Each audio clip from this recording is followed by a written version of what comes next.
Masa Orde Baru adalah periode pemerintahan Indonesia yang dimulai sejak naiknya Jenderal Soeharto sebagai presiden menggantikan Soekarno pada tahun 1966 dan berakhir pada ke-1998. Orde Baru lahir sebagai respons terhadap kekacauan politik dan ekonomi di akhir pemerintahan Orde Lama serta peristiwa gerakan 30 September tahun 1965 J30 SPKI yang menyebabkan ketidakstabilan nasional dengan diberikannya surat perintah 11 Maret tahun 1966 Supersemar oleh Presiden Soekarno. Jenderal Soeharto diberi wewenang untuk memulihkan keamanan dan ketertiban, yang kemudian menjadi pintu masuk pengambil alihan kekuasaan. Pemerintahan Orde Baru menitik beratkan pada stabilitas politik, keamanan, dan pembangunan ekonomi.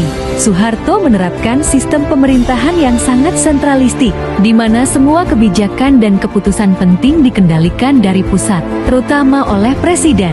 Golongan karya Golkar dijadikan kendaraan politik utama, sementara peran militer sangat dominan melalui konsep dui fungsi ABRI, yaitu sebagai kekuatan pertahanan dan kekuatan sosial politik. Pemerintahan Soeharto juga dikenal otoriter karena membatasi kebebasan politik, membungkam kritik, dan mengontrol ketat media massa. Meski demikian, pada awal dan pertengahan kekuasaannya, Orde Baru berhasil membawa kemajuan ekonomi yang signifikan.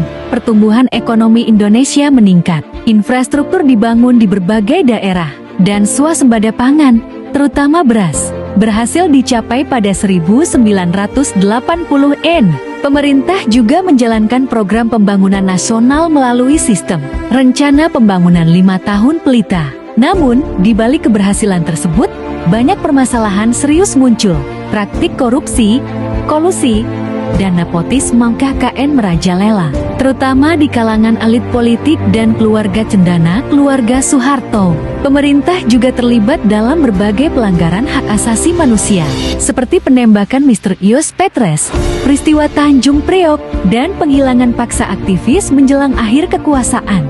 Selain itu, ekonomi Indonesia menjadi sangat tergantung pada pinjaman luar negeri dan rentan terhadap krisis. Keretakan kekuasaan Orde Baru mulai terlihat ketika krisis ekonomi Asia melanda pada tahun ke-1997. Nilai rupiah anjlok tajam, inflasi meroket, dan rakyat mengalami kesulitan ekonomi yang luar biasa.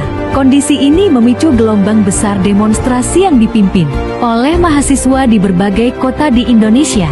Demonstrasi mencapai puncaknya pada Mei tahun 1998, disertai kerusuhan sosial di Jakarta dan kota-kota besar lainnya. Akhirnya, pada 21 Mei tahun 1998, Soeharto mengundurkan diri setelah memimpin selama lebih dari 30 tahun, dan wakil presiden saat itu, B.J.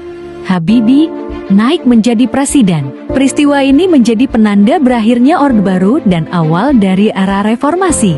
Itulah sejarah terbentuknya masa Orde Baru 1966 sampai 1998. Versi intro studio. See you next time guys.